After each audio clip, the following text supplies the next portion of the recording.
America का क्या दुश्मनी है ईरान के साथ में? पूरी दुनिया इजराइल और अमेरिका को राइट समझती है, वही दुनिया ईरान को थ्रेट के रूप में देखती है। लेकिन बहुत कम लोग ये जानते हैं कि यह जो जंग चल रही है इसका असली गुनाहगार ना ईरान है ना इजराइल। यह जंग का असली गुनाहगार तो कोई और है। आपको यह जानकर हैरानी होगी, अमेरिका जो आज ईरान को टेररिस्ट नेशन बोलता है, अमेरिका ने एक जमाने में ईरान को न्यूक्लियर टेक्नोलॉजी गिफ्ट किया था। अमेरिका आज ईरान को टेररिस्ट नेशन कहकर बर्बाद करना चाहता है। उसी ईरान को अमेरिका ने कभी अपना बेस्ट फ्रेंड कहा था। तो ये कहानी स्टार्ट होती है अमेरिका की और ईरान की, जो आज कट्टर दुश्मन है। लेकिन सदियों पहले, लगभग, बहुत सदी नहीं, 75 साल पहले लगभग, जब हमारा देश आजाद हुआ था, उस समय अमेरिका और ईरान दोनों बेस्ट फ्रेंड हुआ करते थे। बिल्कुल जैसे होता ना कि he is my best buddy, तो वैसे फिर हमारा ऐसा क्या टकराव आ गया। तो पहले तो हम देख लेते हैं कि जिस देश की हम लोग बात कर रहे हैं इंडिया से, वो किस डायरेक्शन में पड़ता है। ये रहा पाकिस्तान, फिर आता है ईरान, फिर आता है इराक, फिर सऊदी अरेबिया। तो आप लोगों को मैप में ये पता होना चाहिए कि ईरान फाइनली है कहाँ पे। अच्छा, अब ये पिक्चर्स देखिए, ये पिक्चर्स दर्शाती हैं, ये आपको लगेगा कि अच्छा ये कहाँ की पिक्चर्स है, तो आप बोलोगे कि मैम कहीं अमेरिका की या फिर इंडिया के किसी मॉडर्न कह सकते हैं सिटी की, जो आपकी मेट्रो सिटीज है वहां की, है ना। तो लड़कियां जिस तरीके से बैठी हुई हैं और जो वेशभूषा है, बेसिकली कह सकते हैं किसी मेट्रो सिटी की है, नहीं तो किसी बहुत बड़ी कंट्री की है, यूके की है या फिर अमेरिका की है, यूरोप की लगती है। नहीं, ये पिक्चर जो है आज से 50-75 साल पहले लगभग, ये अमेरिका की नहीं है, ये ईरान की है। ये उस टाइम की पिक्चर है जब दोनों अच्छे दोस्त हुआ करते थे, जब दोनों पापा साथ में थे और जब दोनों बैठ के पार्टी करते थे।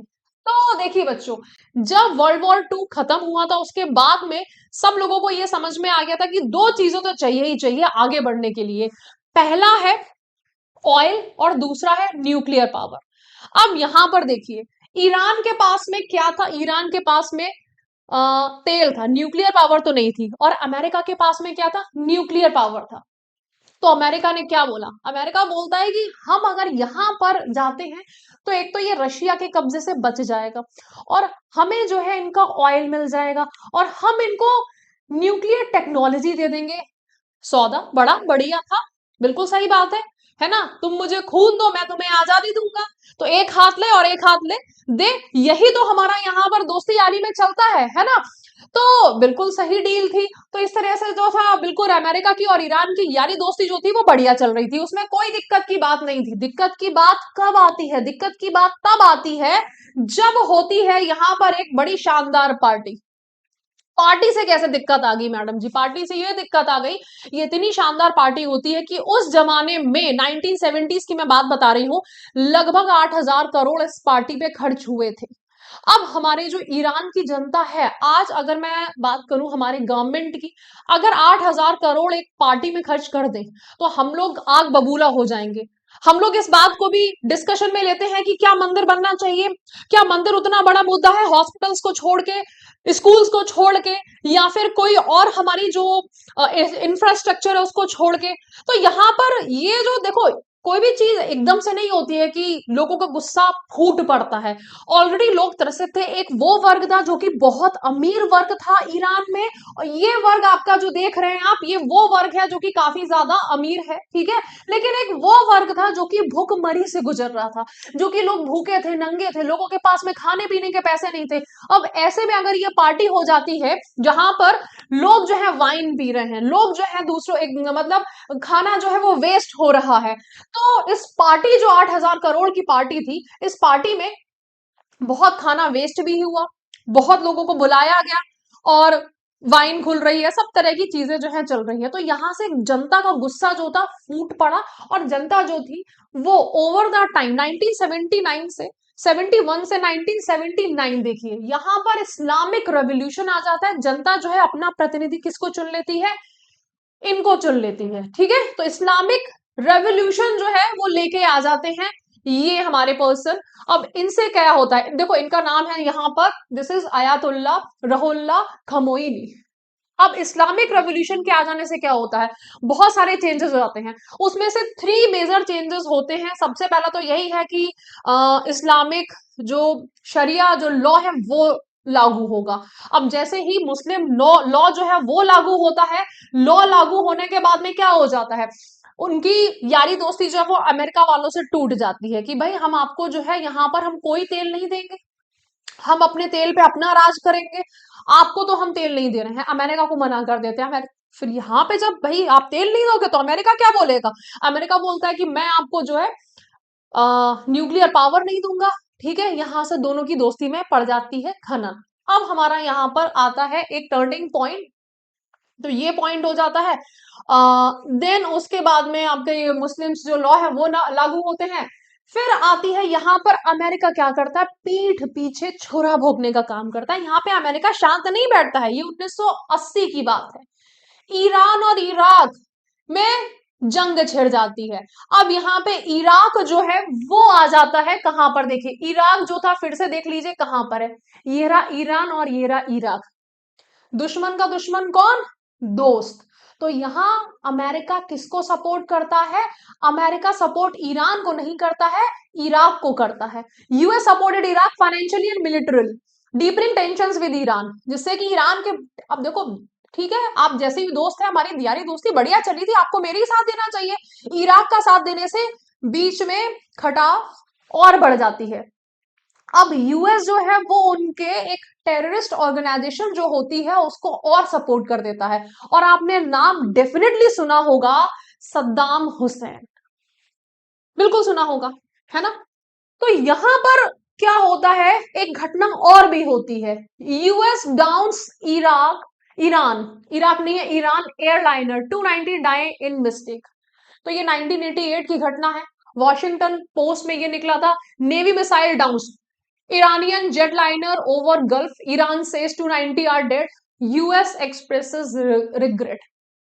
इससे अब मान लीजिए चाहे आपने गलती से किया हो, आपके और मेरे बीच में संबंध अच्छे नहीं चल रहे हैं और आपने मेरे घर वालों को मार दिया, इससे क्या हो जाएगा, इससे तनाव और बढ़ जाएगा, दुश्मनी और बढ़ जाएगी। तो ये अगेन मेजर चेंज आता है। इराक के साथ में तो चल ही रहा होता है टेंशन। अब देखिए यहां पर अमेरिका क्या करता है, अपना काम कर देता है, इराक और ईरान में काफी ज्यादा लड़ाई होती है, और इसी बीच में क्योंकि इराक ने कब्जा कर लिया होता है ईरान पर, यहां पर अब अमेरिका को लगता है कि तुम्हारा काम तो खत्म, ये सीधे सद्दाम हुसैन को उठवाते हैं, और उठवाने के बाद में उनको दे देते हैं फांसी। और वो काफी वो भी कहते हैं कि अमेरिका नहीं सपोर्ट किया था, ये सब वही चाहते थे, वो न्यूक्लियर पावर बनने जा रहे थे तो हमने उन पे अटैक किया था, सबसे ज्यादा तो हमारे लिए टेंशन थी। तो यहाँ पर टेंशन और ज्यादा बढ़ जाती हैं। 2002 में अगर आप बात करें तो US president George W Bush included Iran in an axis of evil, कि भाई ये एक्सेस ऑफ ईवल है। तो ये सब स्टेटमेंट्स दिए जाते थे 2000 तक। अच्छा अब घटना, देखो मेन मेन पॉइंट्स की बात करेंगे, बहुत ज्यादा इधर उधर नहीं जाएंगे। 2015 में एक डील साइन हो जाती है, इन्होंने बहुत ज्यादा शांति के काम किए थे। अगर देखा जाए तो अमेरिका में जिस प्रेसिडेंट को सबसे ज्यादा पसंद किया गया था वो थे हमारे बराक ओबामा, और उन्होंने काफी ज्यादा शांति का काम किया था। अब यहां पर ये आते हैं, ये एक joint comprehensive plan of action लेके आते हैं, और जैसे तैसे करके दोनों के बीच में डील हो जाती है कि न्यूक्लियर हम जो है यहाँ पर ये डील कर लेते हैं, ठीक है, इस तरह की डील करी जाती है। लेकिन उसके बाद में जैसे कि आप सब लोगों को पता है, थोड़े से दिमाग के, क्या बोला जा सकता है इनको, है ना, कैसे, अब बताइए क्या बोला जाएगा, थोड़े से दिमाग के किस तरीके के बोले जाएंगे, कमेंट सेक्शन में जरूर बताइएगा। ये कहते हैं कि आपने जो है यहाँ पर कोई भी डील ढंगी नहीं करी है, जल्दी जल्दी करी गई है, कुछ भी करके चले गए हैं, मैं उस डील को तोड़ देता हूं। 2018 में जब ये पहली बार प्रेसिडेंट बनते हैं उस डील को निरस्त कर देते हैं, क्योंकि इनको आगे कब्जा चाहिए, इनको अभी भी ऑयल चाहिए, और इनको अपनी दुश्मनी जो है वो निभानी है। इससे जो टेंशन जो है वो फिर से एस्केलेट हो जाते हैं दोनों के बीच में। 2020 ऑनवर्ड्स की अगर हम बात करें तो 2000 यूएस किल्ड जनरल कसाम सोलेमनी, इनको head of Iran squad force, इनको मार देते हैं। तो बीच में अभी भी जैसे कि इंडिया और पाकिस्तान के बीच में टेंशन है, ऐसे ही यूएस और ईरान के बीच में टेंशन जो है वो तब से चलती चली आ रही है। तब से कुछ ना कुछ बीच में होता चला आ रहा है।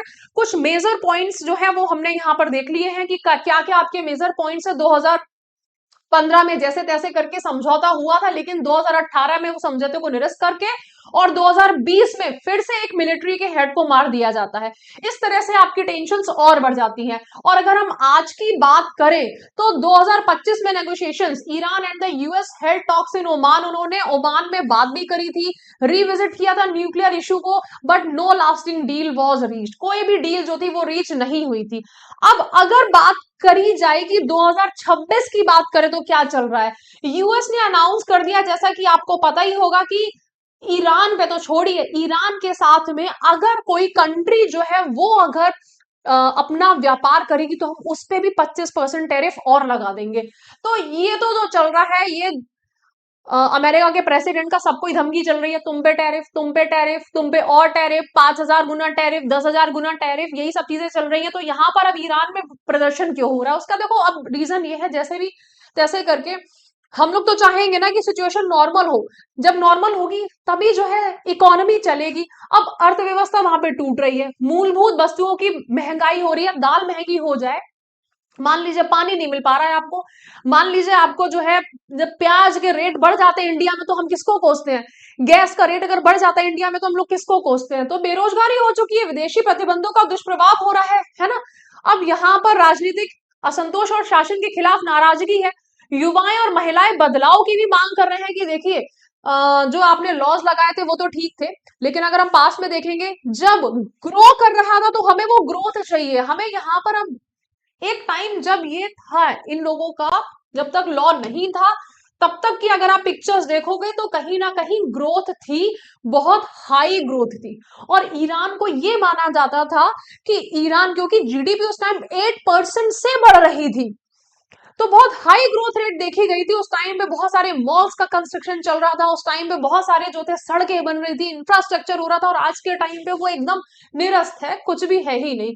तो डेफिनेटली युवाओं की और आगे आने वाली पीढ़ी जो कि वहां के लोग हैं उनकी तो यही डिमांड होगी कि भाई आप जो है यहाँ पर एक बदलाव लेके आइए। तो बदलाव के लिए जो वहां की युवा पीढ़ी है, वहां के जो लोग हैं वो सड़कों पे उतरे हुए हैं, और इसीलिए जो है यहाँ पर इस तरह की पिक्चर्स जो है वो सामने आ रही हैं, जहां पर एक लड़की जो है वो सिगरेट से इनका फोटो जला रही है, क्योंकि लोग जो है वो अमेरिका के तो खिलाफ है ऐसा नहीं है, लेकिन हाँ अपनी गवर्नमेंट के भी खिलाफ जो है वो आ रहे हैं। तो इस बारे में आपका क्या कहना है, आप मुझे कॉमेंट सेक्शन में जरूर बताइएगा कि एक दोस्त जब दुश्मन बन जाता है तो अंजाम ऐसा ही होता है। Thank you so much. इस तरह के न्यूज को जानने के लिए आप चैनल को सब्सक्राइब जरूर करें। Have a nice day.